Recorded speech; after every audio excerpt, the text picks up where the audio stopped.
बिल्कुल ही एक रेंज में फंसे पड़े हैं अभी। और पिछले कुछ अगर पिछले हफ्ते जाते जाते देखते तो बहुत ही स्ट्रांग मोमेंटम बना हुआ था। यहाँ पर आके बाजार पे कहीं पेच फंस गया है।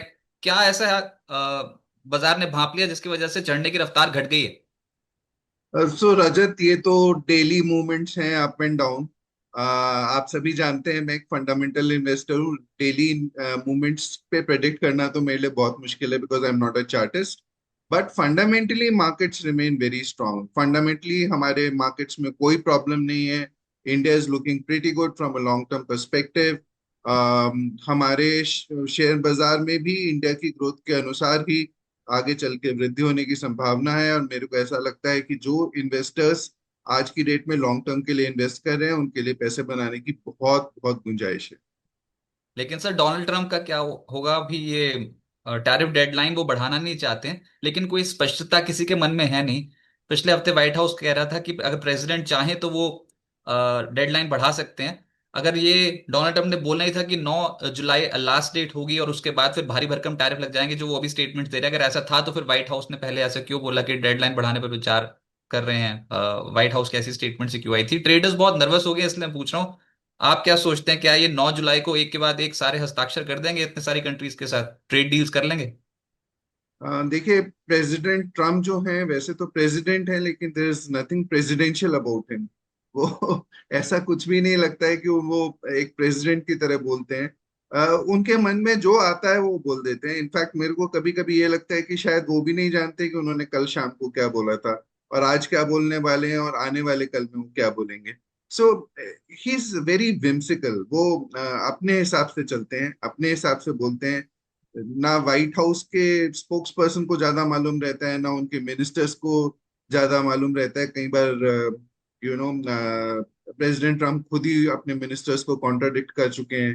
तो ऐसी सिचुएशन में उनके दिमाग में क्या चल रहा है, आज वो क्या न्यूज़ क्रिएट करना चाहते हैं।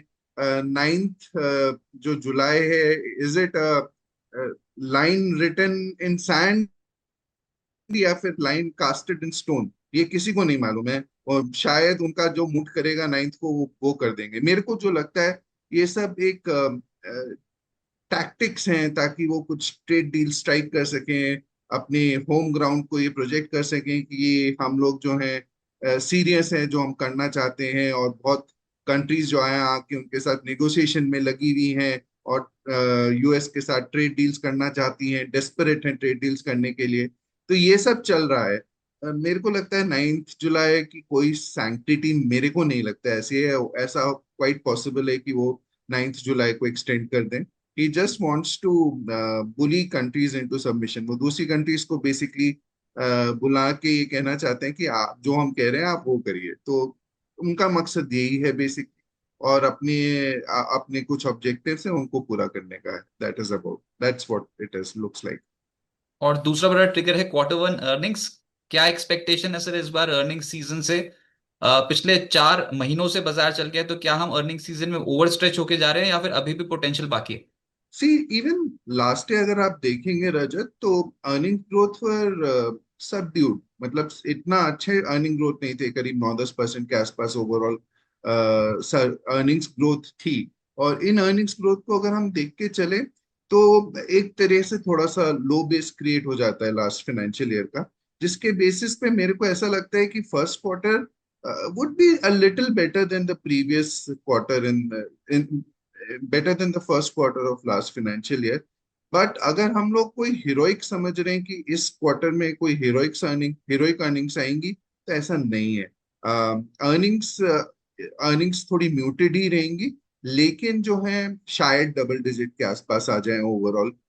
लेकिन मेरे को ये लगता है कि जो आरबीआई ने स्टेप्स लिए हैं, या जो आज की डेट में मोमेंटम है, वो ओवरऑल पास ऑन होगा over a period of time. हमेशा लैग के साथ थोड़ा पास ऑन होता है। आरबीआई ने रेट कट्स किए हैं, आप भी जानते हैं।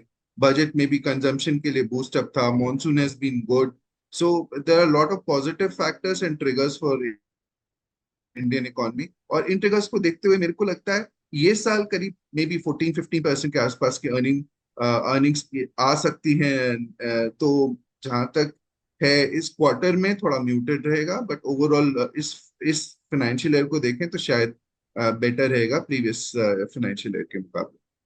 अभी यहाँ तक की जो जर्नी रही उसमें लार्ज कैप स्टॉक्स ने बहुत अच्छा प्रदर्शन किया। इनफैक्ट रिलायंस इंडस्ट्रीज में आज भी देख रहा था, रिलायंस इंडस्ट्रीज 2% ऊपर है, एचडीएफसी बैंक जैसे स्टॉक ने बहुत अच्छा परफॉर्म किया। अभी आने वाले समय के लिए आपको क्या पसंद है, आपको कौन से स्टॉक्स लगते हैं जो हम मार्केट को नई ऊंचाई तक ले जा सकते हैं? सो रजत, अगर आप देखो तो निफ्टी का वैल्यूएशन आज की डेट में ऑन अ ट्रेलिंग बेसिस करीब 23 के बेसिस पे Nifty price to earning multiple trade कर रहा है।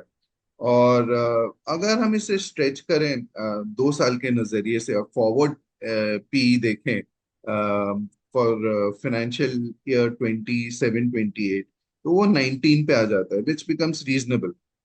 एट 23 टाइम्स इंडिया, ये निफ्टी का फॉरवर्ड अर्निंग इज थोड़ा सा एक्सपेंसिव है, और ये इस बात हमको मान के चलना चाहिए। और यहाँ पे मैं एक बात पॉइंट आउट करना चाहूंगा कि हम, इंडिया एक आइसोलेटेड कंट्री नहीं है जहाँ पे we are nearing our peak.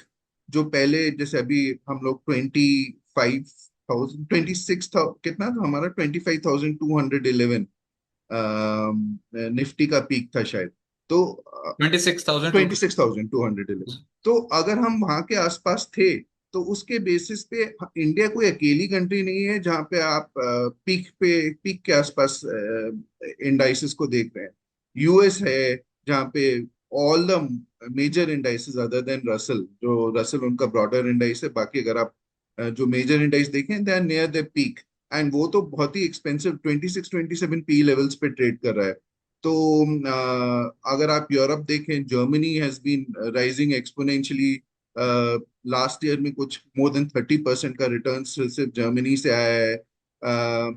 जबकि वहां पे अगर आप देखो तो यूरोप में एक वॉर चल रहा है, मिडिल ईस्ट में वॉर चल रहा है, पर Israel is at all time highest levels on their index. So आप देखोगे कि बहुत सारी कंट्रीज हैं जहाँ पे ऑल टाइम हाई लेवल्स चल रहे हैं, because it is a global phenomena. तो इंडिया में भी आप देख रहे हो कि इंडिया में भी indices are practically at the peak.